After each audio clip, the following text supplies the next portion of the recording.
Salom do'stlar, Spaindan Brian Nakamoto. Hozir mening yonimda UFC yengil vazn reytingida birinchi o'rinda turgan Arman Tsarukyan. U divizionning birinchi raqamli jangchisi, ammo keyingi oy bo'lib o'tadigan vaqtinchalik chempionlik jangida u qatnashmaydi. Shu haqida batafsil gaplashamiz. Arman, keling to'g'ridan-to'g'ri mavzuga o'tsak. Sen Cenk Hookerni mukammal tarzda yengding. Qatardan chiqding, Dubayga uchding va 4-5 kun o'tib UFC Justin Gaethje va Paddy Pimblett o'rtasidagi vaqtinchalik kamar jangini e'lon qildi. Buni oldindan bilarmiding? Senga qandaydir ogohlantirish bo'lganmi yoki bu xabar xuddi hamma qatori payshanba kuni bildingmi? Men bilardim, Paddy iyul oyida Ilya Topurya'ga qarshi jang qilishini rejalashtirayotganligini oldin eshitgan edim. Lekin Gaethje va Paddy'ning vaqtinchalik kamari uchun qilmoqchi bo'lishlarini bilmasdim. Faqat UFC Paddy va Ilyani o'zaro jang qildirmoqchi ekanligini bilardim. Shuning uchun hatto men kimnidir nokaut qilsam ham bu reja o'zgarmaydi deb o'yladim. Chunki ular allaqachon hammasini tayyorlab qo'ygan edi. Ammo oxir-oqibat Ilya jang qilmadi. Menimcha UFC'ning o'z rejalari. Bu oilaviy muammo yoki shunga o'xshash narsa emas. Ular Paddy Pimblettni yulduz qilishni, uni Topurya'ga qarshi katta jangga olib borishni istaydi. Xuddi Habib va Conor singari katta voqea qilishmoqchi.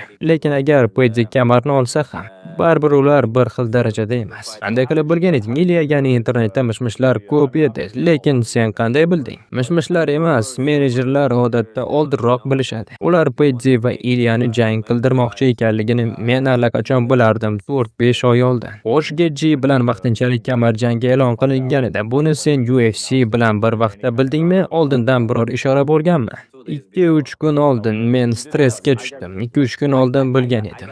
Jang e'lon qilinishidan 2-3 kun oldin stressda bo'ldim. Ishonmadim, yo'q, bo'lmaydi-ku, bo'lmaydi deb o'yladim. Lekin ular menga aytdi, bu rostdan bo'ladi. Tayyor tur, asabiylashma, shunaqa, bu biznes deyishdi. Buni oxirida esa mening maqsadim o'sha. Keyingi haftada yana mashg'ulotlarga qaytaman. Kuchayaman, ular bilishadi, hamma biladi. Men hammasini yengaman. Shunchaki vaqt masalasi. Yozda bo'ladimi, keyinroqmi, baribir. Ular bilishadi, men bu diviziondagi hammani mag'lub eta olishimni. Shu sabab ham menga kamar jangi berishmasdi. Paddy men uchun oson ish, Gaethje oson ish, Ilya ham oson ish. Eng qiyin raqib Makhachev edi. U ham endi yo'q. Hozir bu divizionda mening darajamga yaqin hech kim yo'q.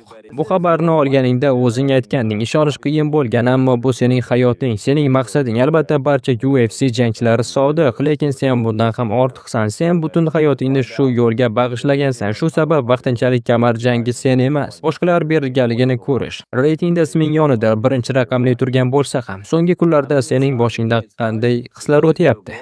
Og'ir, albatta juda og'ir, chunki bu mening maqsadim. Qanday qilib Paddy kabi hech nima qilmagan bitta odamni, u ham 12-o'rindagini yenggan yigit bunday imkoniyat berishyapti. Ular yolg'on reyting tuzishdi, uni 5-o'ringa chiqarib qo'yishdi.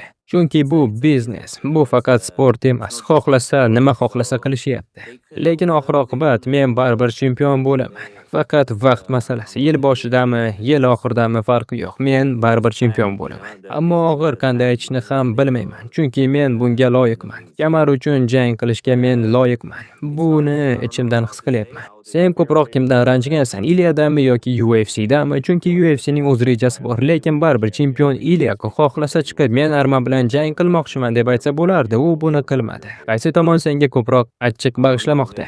Bilmayman, balki u yanvar uchun tayyor emasdir. Shuning uchun formasida emas. UFC iltimos kamarni vaqtincha bo'sh qo'y, biz senga iyunda ko'proq pul beramiz. Paddy yutsin, keyin biz senga katta jang qilamiz degandir. Men shunday deb o'ylayman. Demak, boshidan beri bu UFC'ning rejasi, to'g'rimi? Shuni aytmoqchimisan? Ha, va bu hammasi Paddy'ni yulduz qilish uchun, shundaymi?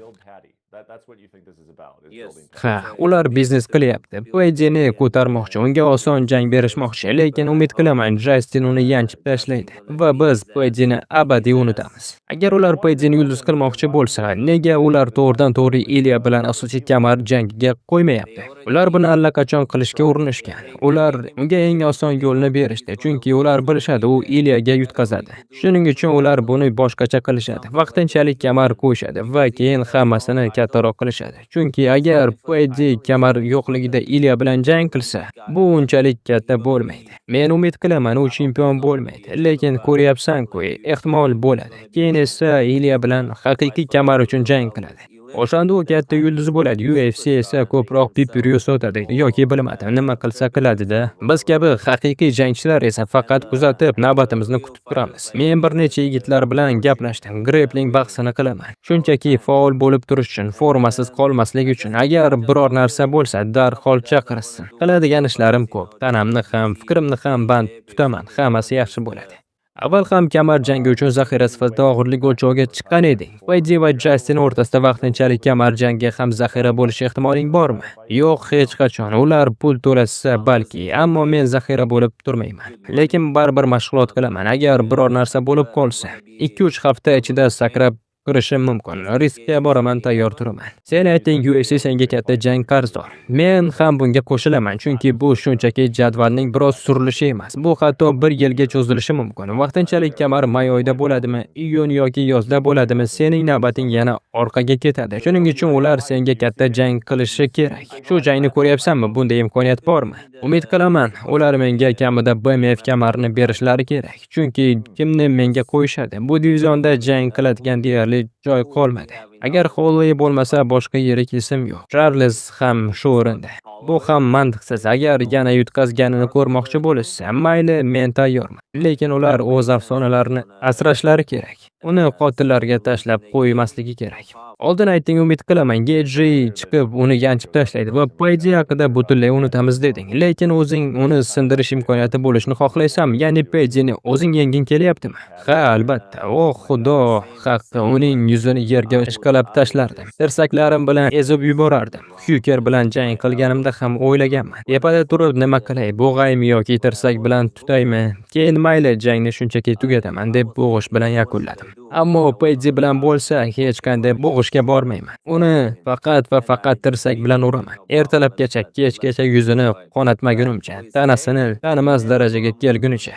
Geji Paydi jangi haqida nima bo'lishi mumkin? Umid qilaman, Justin Gaethje ichkilik qilmaydi, dam olishga tushib ketmaydi, mashq qiladi, o'zini bag'ishlaydi, diqqatni jamlaydi. Bu uning hayotidagi oxirgi imkoniyati. U kamarga atga 1 marta emas, 5 marta yaqinlashgan odam. Endi esa faoliyati oxiriga kelib, vaqtinchalik kamarni olish, keyin haqiqiy kamar uchun jang qilish va shundan keyin nafaqaga chiqish. Bu uchun eng ideal yo'l. Justin, agar yordam kerak bo'lsa, ayt. Men uchib boraman va yordam beraman.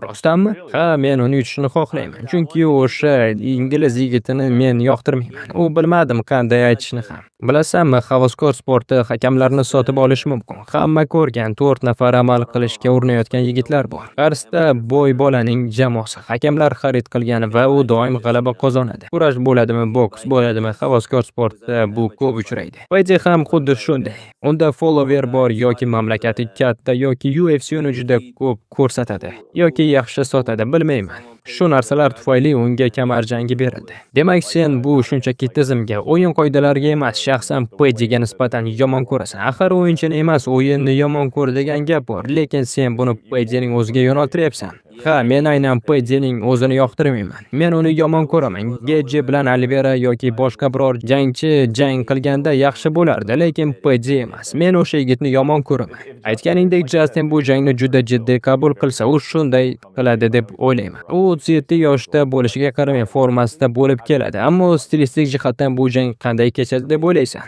Justin ba'zan juda zo'r jang qiladi, ba'zan juda yomon. Umid qilaman, u Paydini zarbalari bilan ustunlik qilib tashlaydi va boksi va tepkilari bilan. Keyin Paydi kurashga o'tishga harakat qiladi. Justin esa uning kurashdan himoyalanib, jangni ochkolari bilan yutadi. Mening fikrim, Geji ochkolari bilan yutadi.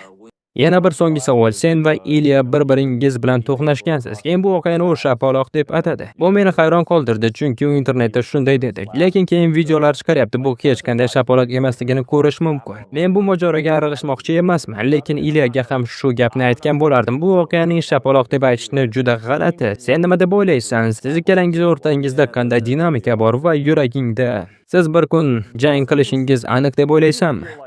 U bunday qilmasligi kerak edi. Bu men uchun emas, uning o'zi uchun yomon bo'ldi, chunki hamma uning ustidan kulyapti, hamma uni post qilgan narsadan kulyapti, go'yoki u meni shapaloqlagandek. Men bunga gap topa olmayman. Keyin odamlar menga Instagramdan videolar yubora boshlaydi. U akasini shapaloqlayapti, murabbiyni shapaloqlayapti, sparing sherigini ham shapaloq uryapti. Hammani bo'ynidan quchoqlab olib shapaloq tashlayapti. Hamma shunday yozyapti: "Ha, sen akangni shapaloqlayapsan-ku."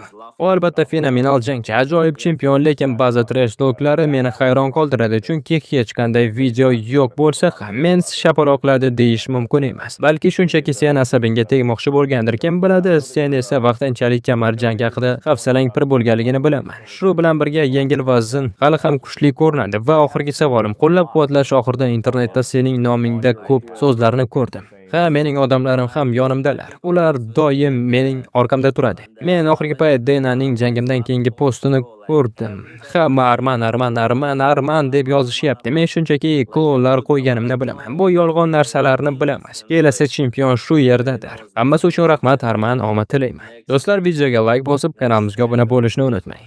Davom etamiz.